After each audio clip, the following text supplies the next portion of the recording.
Good morning friends, welcome to my channel Lalu Blogger. আজি মই আপোনালোকৰ ওচৰলৈ এটা ৰেচিপি আনিছো আৰু এই ৰেচিপিটো হৈছে কেঁচা অমিতাৰ বৰফি আৰু এই কেঁচা অমিতাৰ বৰফিনো কেনেকৈ বনায় তাকে দেখুৱাব বিচাৰিছো। আহকচোন আমি এই ভিডিওটো আৰম্ভ কৰো।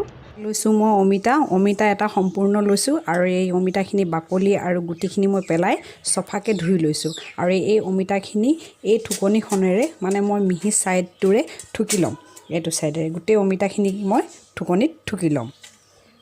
অমিতাখিনি ঠুকনিত ঠুকি ললো আৰু এইখিনি মই এতিয়া গ্ৰাইন্ড কৰি লম আৰু লগতে লৈছো মই ইয়া শুকান নাৰিকল আৰু এইখিনিও মই ঠুকনিত ঠুকি গ্ৰাইন্ড কৰি লম। মোৰ অমিতাখিনি গ্ৰাইন্ডাৰত গ্ৰাইন্ড কৰি ললো, লগতে মই নাৰিকলখিনিও গ্ৰাইন্ড কৰি লৈছিলো আৰু এতিয়া লৈছো মই ইয়াত কিশমিশ, বাদাম আৰু আমুল তাজা। আপোনালোকে আমুল তাজাও ল'ব পাৰে নতুবা গৰুৰ গাখীৰো ল'ব পাৰে। এতিয়া মই কেৰাহী এখন বহাই কেৰাহীখন গৰম কৰি লওঁ। এয়া মোৰ কেৰাহী গৰম হৈ গৈছে আৰু ইয়াত দিম মই অমিতাখিনি।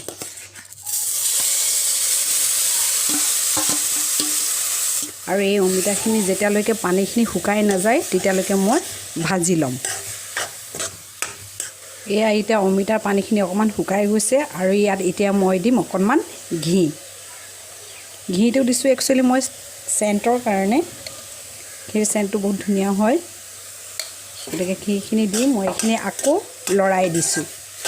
অমিতাৰ পানীখিনি ইয়াত দেখিছে নহয় শুকাই গৈছে আৰু ইয়াত এতিয়া দিম মই নাৰিকল, যিখিনি নাৰিকল মই মিহিকৈ পিচি থৈছিলোঁ, গ্ৰাইণ্ড কৰি থৈছিলোঁ, সেই গ্ৰাইণ্ড কৰা নাৰিকলখিনি ইয়াত দি দিছোঁ আৰু অলপমান মই থৈ দিছোঁ এইখিনি গাৰ্নিছ কৰিবৰ কাৰণে। আৰু এইখিনি মই এতিয়া ভালকৈ মিক্স কৰি ল'ম আৰু ইয়াত এতিয়া মই দি দিম চেনি। চেনিৰ পৰিমাণটো আপোনালোকে সোৱাদ অনুসৰি দিব, আপোনালোকে যিমান মিঠা খায়। আৰু এইখিনি ভালকৈ এতিয়া মই মিক্স কৰি লৈছোঁ। মই প্ৰায় এবাটি চেনি দিছোঁ আৰু এইখিনি মই এতিয়া ভালকৈ ভাজি ল'ম। এইখিনি গলি গৈছে আৰু চেনিৰ যিখিনি পানী ওলাইছে এই পানীখিনি অকণমান শুকাই নোযোৱালৈকে মই এনেকৈ কেৰাহীত লৰাই থাকিম। আৰু ইয়াত এতিয়া মই অলপমান বাদাম দি দিম। মই বাদাম অলপ কাটি থৈছিলোঁ, এই বাদামখিনি দি দিম আৰু এয়া এলাচি পাউডাৰখিনি মই এতিয়া ইয়াত দি দিছোঁ আৰু এইখিনি এতিয়া মই ভালকৈ মিক্স কৰি ল'ম। এয়া মোৰ চেনিৰ যিখিনি পানী ওলাইছিলে চেনিখিনি গলি পেলাই সেইখিনি শুকাই গৈছে আৰু ইয়াত এতিয়া মই দিম আমুল তাজা।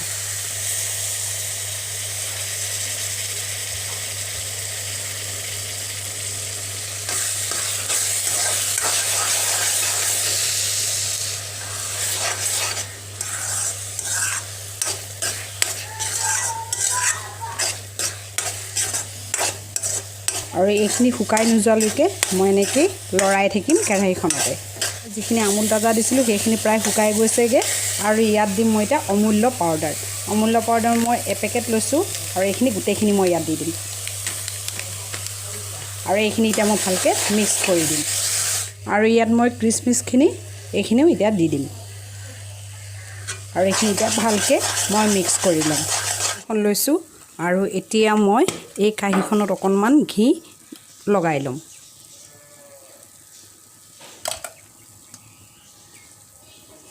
এনেকৈ ঘি সানি লৈছোঁ কাঁহীখনত, তেতিয়া মানে মোৰ বৰফিখিনি কাটিবলৈ সুবিধা হ'ব। তলত মানে কাঁহীখনৰ তলত লাগি নাথাকে, সেইকাৰণে মই প্ৰথমতেই কাঁহীখনতে অলপমান ঘি লগাই লৈছোঁ। এয়া এতিয়া হৈ গ'ল আৰু এতিয়া মই কাঁহীখনত উলিয়াই ল'ম।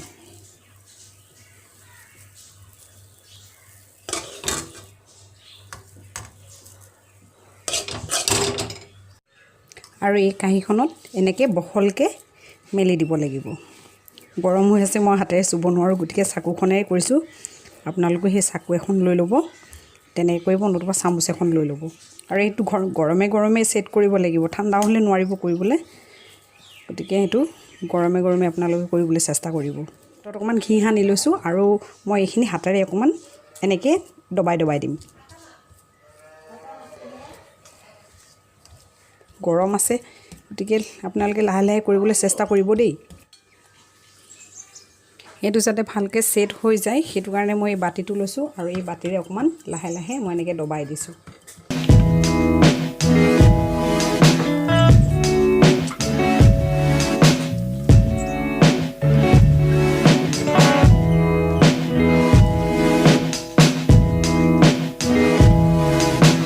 এয়া চব ধুনীয়াকৈ ছেট হৈ গৈছে আৰু এতিয়া ইয়াৰ ওপৰত মই গাৰ্নিছ কৰিম এয়া নাৰিকল যিখিনি নাৰিকল মই থৈ দিছিলোঁ এই নাৰিকলখিনি মই এতিয়া গাৰ্নিছ কৰিম আৰু এনেকৈ মই হাতেৰে অকণমান দবাই দবাই দিছোঁ আৰু দিম এতিয়া এই বাদামখিনি গাৰ্নিছ কৰিম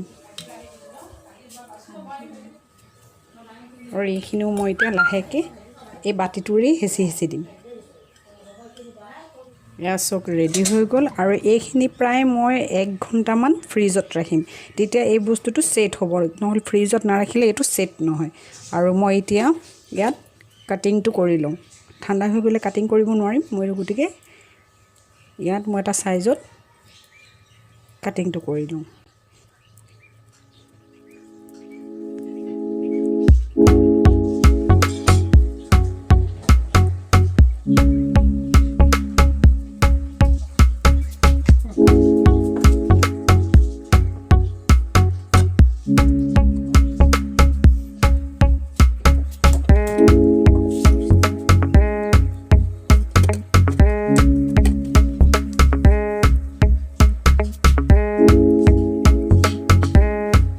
আৰু এইখিনি মই এতিয়া 1 ঘণ্টাৰ কাৰণে ফ্ৰিজত ভৰাই থম ফ্ৰিজৰ পৰা এই বৰফিখিনি উলিয়াইছোঁ আৰু এইখিনি মই এখন চামুচৰ সহায়েৰে পিচ পিচ কৰি থোৱাখিনি মই এতিয়া আপোনাক উলিয়াই দেখুৱাম মই এটা পিচ উলিয়াই দেখুৱাইছোঁ আপোনালোকক এটা বা দুটা এই দেখিছেনে ধুনীয়াকৈ এয়া ওলাই আহিছে এয়া